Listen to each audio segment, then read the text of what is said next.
thousands of jagged pieces on the ground. In its place, a crude yard arm stretches between support towers that once held the exclamation point in place. Hanging from the plank are 5 bodies, strung by their necks. 2 nooses are empty, the bodies visible on the ground. One has simply fallen, the other has been decapitated. Behind the bodies, a sign boasts in bright red letters, "Fun is guaranteed." Reinforcements were called immediately.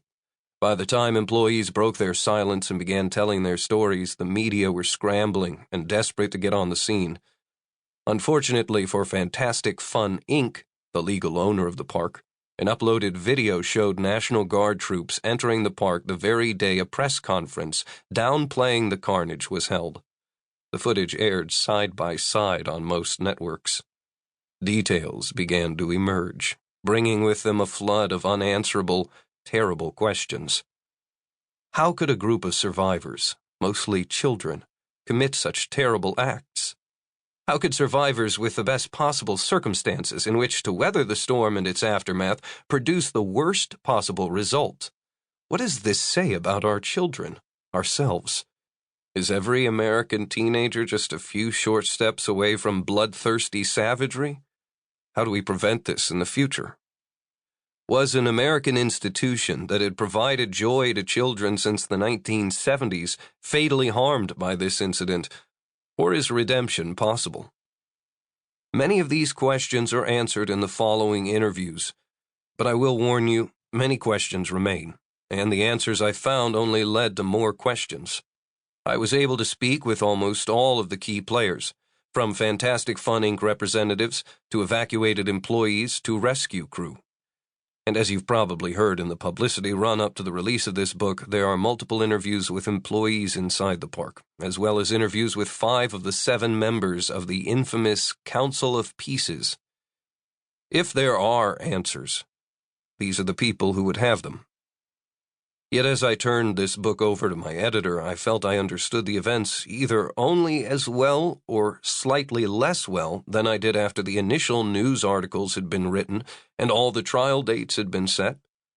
I knew facts, I knew locations, I knew the players, and I looked into their eyes. With one notable exception, none of these, some very young adults, are monsters. I'm convinced of that.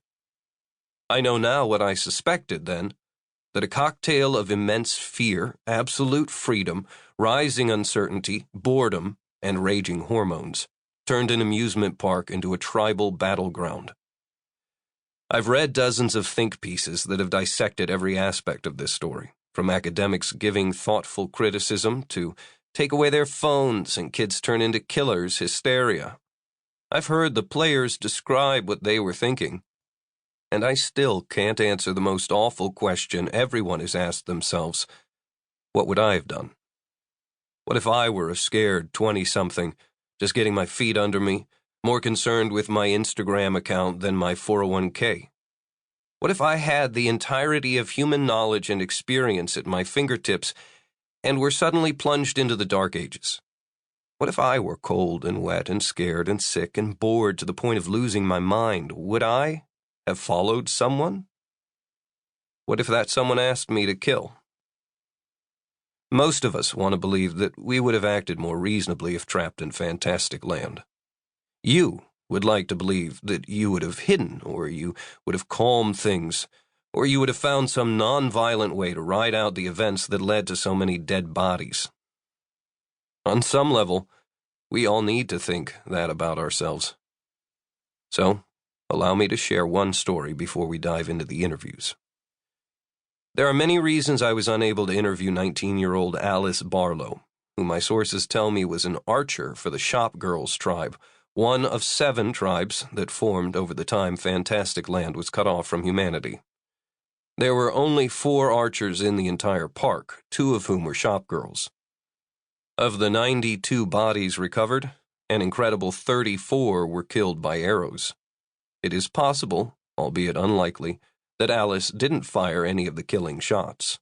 More likely that there were moments, perched on roofs of confectionaries and clothing stores and year-round Christmas shops, when Alice shot arrow after arrow after arrow into the heads, necks,